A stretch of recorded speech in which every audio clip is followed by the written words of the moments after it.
Welcome back. We just watched Real Madrid, Bayern Munich. Let's get right into it. Huge Champions League semi-final matchup in Munich. Bayern Munich, Real Madrid, as Trevin said. Absolute banger of a game. Everything you want as a neutral. From each fan's point of view, a little edge. Some positive and negatives on sure. both sides, for sure. And I think overall, though, wonderful game to watch. It's the semifinals of the Champions League, though, so... What more can you ask for? Yeah. You know, it was pretty much what we expected from the beginning. Like, we saw a lot of the lineups. Like, one of the keys I thought for Bayern we saw was Muller. He was in, did not have a great game. He was hooked early as a sub. He did not have a great game. And you count on players like that, but he really just wasn't it today. Yeah, it's definitely not the Muller of old. He was playing like a false 9-10 role alongside Harry Kane. Yeah. You can see during the first half, Bayern Munich overall, with their playmakers and Sane, Kane, the usuals. Oddly enough, Kimmich's still playing at right back for whatever reason why this guy isn't in midfield. I mean, he's played really well at He right has played back. well at right back. I mean... And Leimer, give it to him, he has also played Leimer decent is an for Munich. animal He's been all right. in midfield. Like, I would love to have him at United. Every time we watch them, it's like, Leimer, oh my gosh, could you imagine him next to Kobe Manu? Just the calmness in that midfield would be unmatched. Yeah, Leimer is definitely a working man for sure for that team.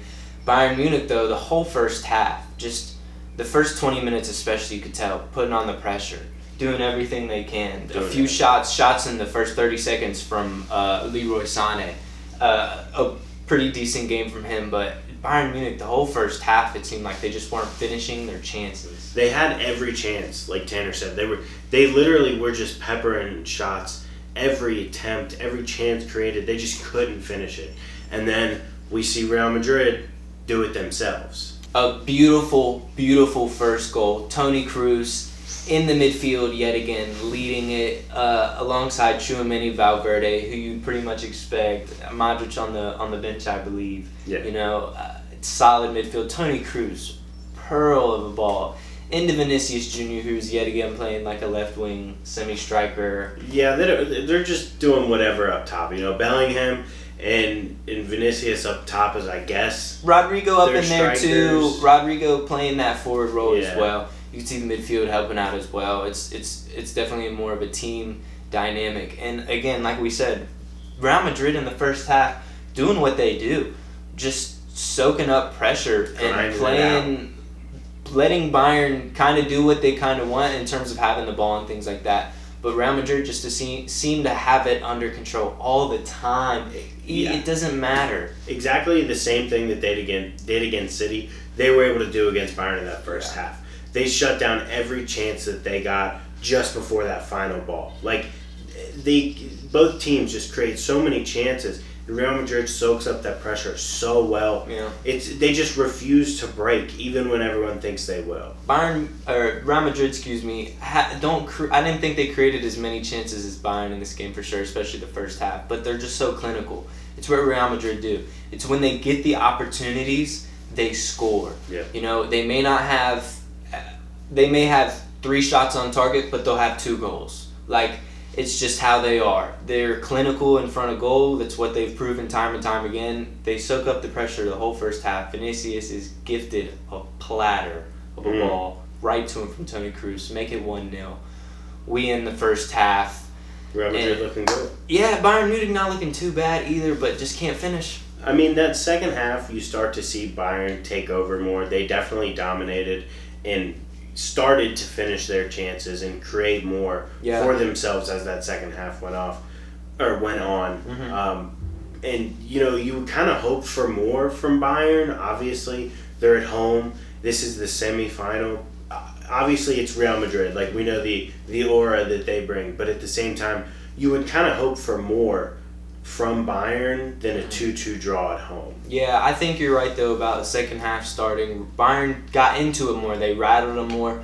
They got that Leroy Sané goal. Leroy Sané doing, I think, a little bit better now for Bayern Munich. Has had some criticism, but some rough patches there. But it's a star player in a star team. What do you expect? So gets the goal. Limer with the assist, as we were talking about. I mean, dude's just putting in work. They're doing everything that they can, Bayern, in that second half to do anything for a goal, and then they finally get it, and then quickly, again, they get another chance, penalty. Musiala draws it, fantastic. Real Madrid were rattled. They were rattled that first. It was a good space of 15, 20 minutes that Bayern Munich absolutely were on it, playing like they should be at home.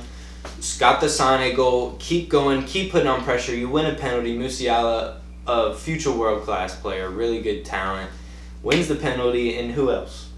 Who else but Harry Kane to step up? Yes, sir. He steps up, takes the penalty, scores it as you'd expect. 2-1 Bayern, and now we're thinking, I'm thinking maybe Bayern got a chance here. You know, they're putting on the pressure. They're actually scoring the goals. They really could have gotten a third. Before we see, Real Madrid, spoiler, they do equalize.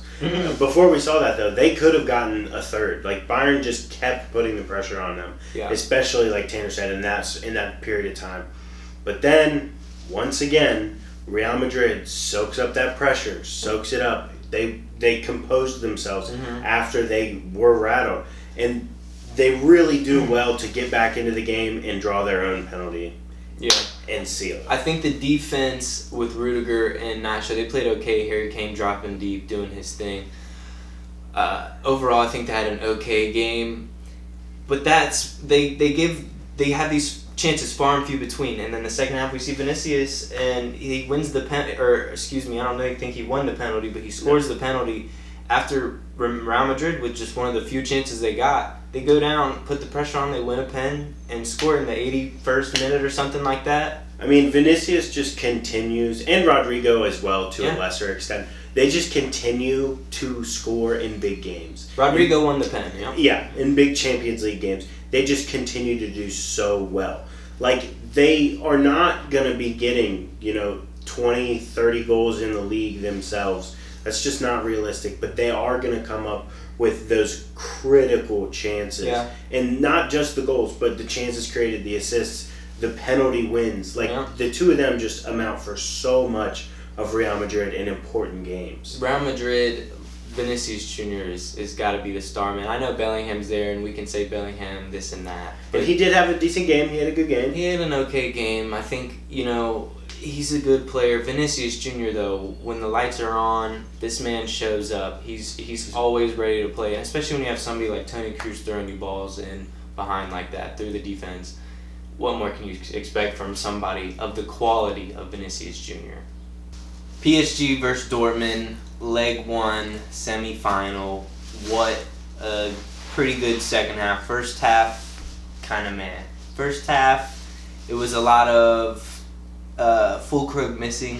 He does get a goal eventually, but there was a lot of missed chances from him. Dortmund were making a lot of chances. They were definitely on the front foot a lot of the first half. 100%.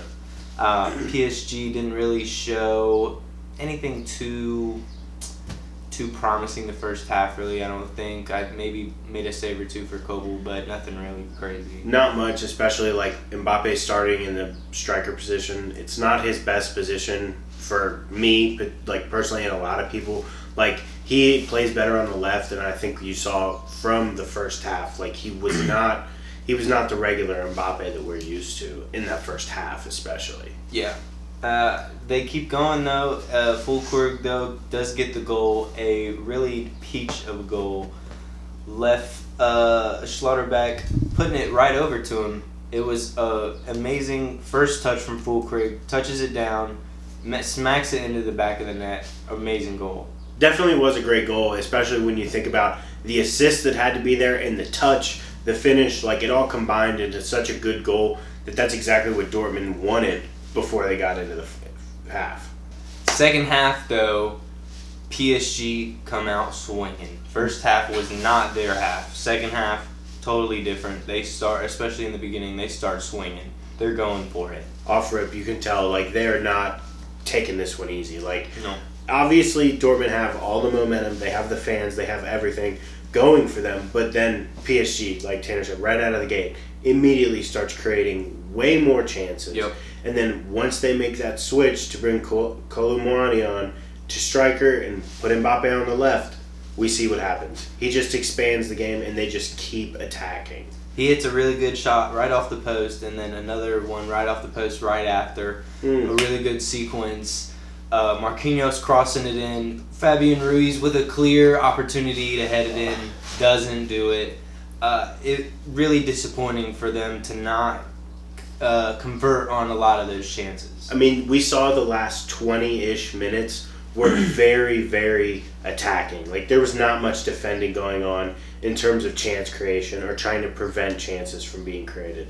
Like, the attacks from both teams, it was just so back and forth. It was awesome to watch, but the amount of missed opportunities is just so hard to wrap your head around, because both teams could have scored 3 or 4 goals with pretty good conversion rates. Like, not even asking you to do too much, but pretty good chances that they should have finished. Yeah, Fulkrug, another guy, he does have his goal, but in the second half again, Sancho running past the left back, doing his thing, man. He's playing a little bit better for Dortmund. Today was definitely one of his best days I think I've seen him play in a long, long time.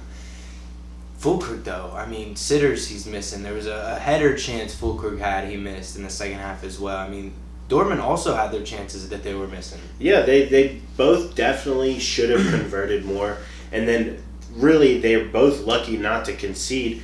And we end the game 1-0, and it would have appeared to be way more goals with the opportunities created. But it was just a low-scoring game, and it was fun to see. Yeah, it was definitely enjoyable. I mean, you see the lineup PSG has with players like Hakimi, Mbappe, Marquinhos, Ruiz, Vitinha. These are fun players to watch. Barcola coming up from the academy. Players like that, especially if you're a PSG fan. You love seeing stuff like that. Young guys like that. Players like Dembele, who are kind of fun to watch, but he's fucking buns, in my opinion. I think he's kind of mid. Not going to lie. Kind of a Dembele hater. It is what it is, though. But they should have scored, and they just couldn't. I mean, I felt that PSG definitely had...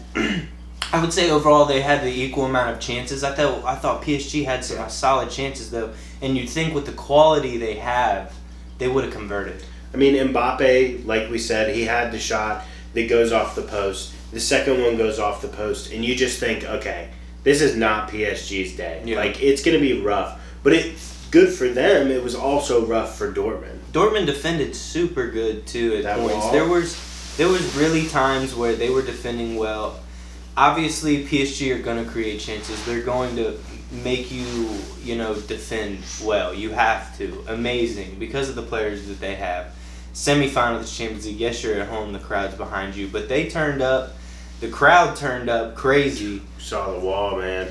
Like, those 25,000 that are right there, smack dab behind the goal, just do so much for those players. And we even saw some analysts and, media people getting in that wall and just getting absolutely pissed drunk on national TV.